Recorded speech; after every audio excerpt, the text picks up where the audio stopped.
Today's opening tip is the front and the back pages of the New York Post. Richard, if the Knicks don't get the first pick, will you show compassion to sad Knicks fans?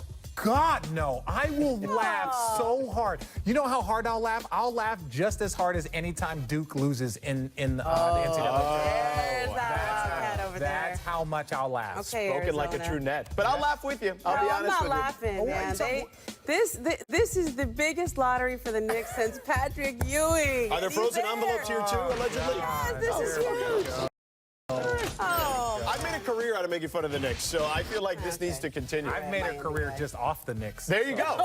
Welcome to The Jump. I'm George Sedano, filling in for our fearless leader, Rachel Nichols, who's in Chicago to host tonight's NBA Draft Lottery coverage, which begins at 8 p.m. Eastern right here on ESPN. And I'm joined by NBA senior writer and insider Ramona Shelburne and 2016 Finals champ Richard Jefferson. Coming up, Damian Lillard said the Warriors, without KD, are a better matchup for the Blazers than the Nuggets were. Is that BS or real talk? We'll find out in a few moments. But first, we'll start with the big news out of Philly. 76ers managing partner Josh Harris told Adrian Wojnarowski that head coach Brett Brown will be back on the bench next season. Woj also reports that Harris, Brown, and Sixers GM Elton Brand had a lengthy meeting on Monday that mostly centered on discussions about the franchise plans for the offseason.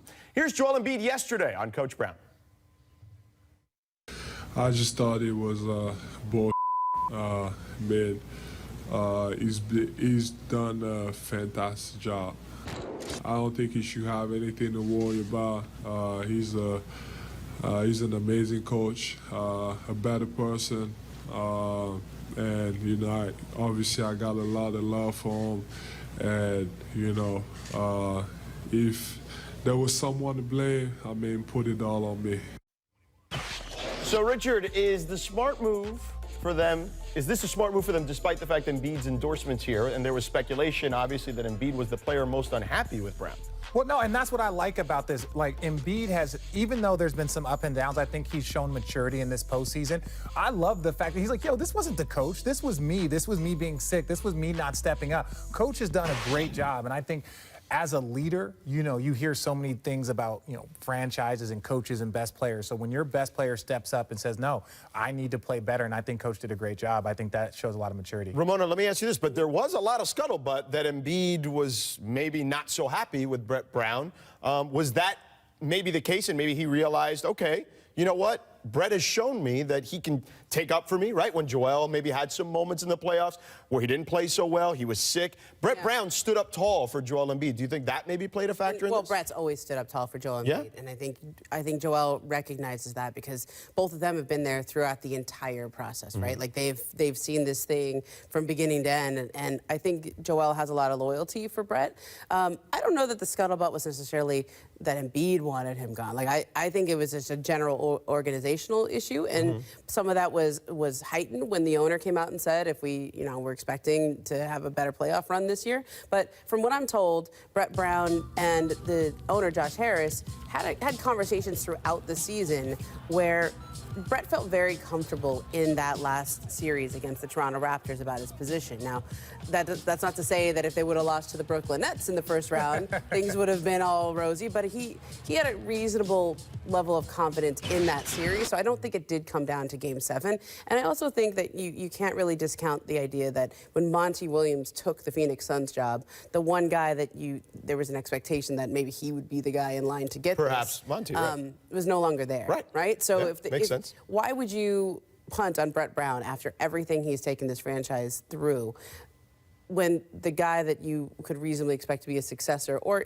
even just look at the field, who's out there for them to go get? Right. Who's better than Brett Brown? I mean, Brett Brown might be a top 10 NBA coach. Yeah, this team didn't take the jump that they wanted to this year, but it's also, Joel's 25 and Ben Simmons 22. Right. Oh, agreed. And they lost in Game 7 on a crazy shot, right? To one of the top 5 players probably in the NBA. Right. And so, look, one thing that I like is when people are always talking about coaches and players, no one has ever been coddled to greatness, right? So if the coach is very difficult on Joel Embiid, he might have some moments where he's frustrated or even pissed off. But look, at the end of the day, if you believe that your coach is going to have you prepared, and I think it's always best when the best players or the top players look at themselves first before coach coaching, and I think that was very, very important. So George, I spent a lot of time with the Sixers throughout this growth period. Through the right? process. Yeah, through the process, Yeah. right? Okay, maybe not at the worst moments of Yeah. the process, but through No the, one was the there. last couple No of one years. was Yeah, watching. yeah. We got there when things started couple getting a of little better. Yeah. But I remember one time Brett Brown told me this story about he likes to go running every day. Yeah, he does. He's got to stay I've in seen shape, him. right? Which Yeah. is like inspirational for all of Yeah. us, right?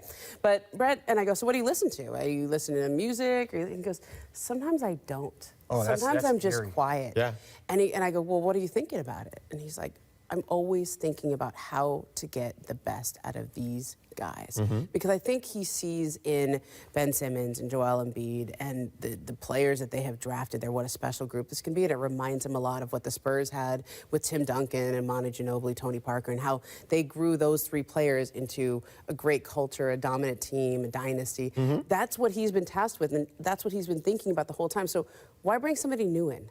Yeah, I This agree. is a guy who's been working on this. You don't pull the ripcord right then. Continuity is almost underrated Yeah. in sports. Like, we don't have enough of it, I think. Yeah, and we don't talk enough about chemistry and Yeah. continuity and building off of what you've done. Like, look, when you look at this team, there's deficiencies there. Yeah, Sure. Jimmy Butler was amazing. Yeah. Tobias Harris was a great addition. But at the end of the day, we knew going into this Toronto series with Toronto having home court, Kawhi Leonard, and they've always said if you're going to play in a Game 7, you want to have the best player. Kawhi Leonard was the best player, and he proved it. But this team has shown a lot of growth, and we've seen the deficiencies that Ben Simmons has. Now, if next season Ben Simmons doesn't show any growth, like if there's things that aren't improving, then you can have a conversation. But right now, I think that they are growing at a very good pace. Yeah, agree wholeheartedly. Now, the Sixers have some other question marks this offseason, primarily centered around their two upcoming free agents. So, Richard, who's the bigger priority for them, Jimmy Butler or Tobias Harris? Are you really asking me that question? I am. This is more of a rhetorical question. You already know the answer. I mean, right? I know what I would say. No, it's Jimmy Butler, because Yes. Jimmy Butler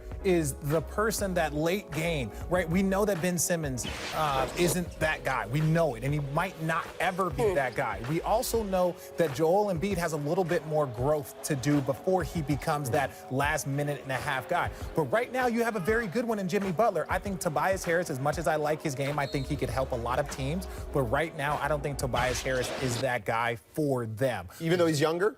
Who cares about I'm just age? asking. No, I'm saying age, to me, age doesn't matter. When you can knock down clutch shots in the fourth Yep. quarter and we can give you the ball and he can play point and he can play defense. Right. Jimmy Butler, as abrasive as he can be at times because he's a very, very high-level competitor, I think he's still the guy that you want on that team because it makes everything else easier for everyone else. Right. I don't think Tobias Harris makes things easier for the rest of that core. It's interesting because going into the playoffs, I think we might have said the opposite, right? Because of the Oh, skill right. set. During the regular season, it felt like Tobias had kind of a leg up. Yeah. And just because of his shooting Yeah. and the way that he could fit in around Ben Simmons and Joel Embiid, but the way Jimmy Butler played in the playoffs, he delivered. Kawhi Leonard was easily the best player on the court in that series.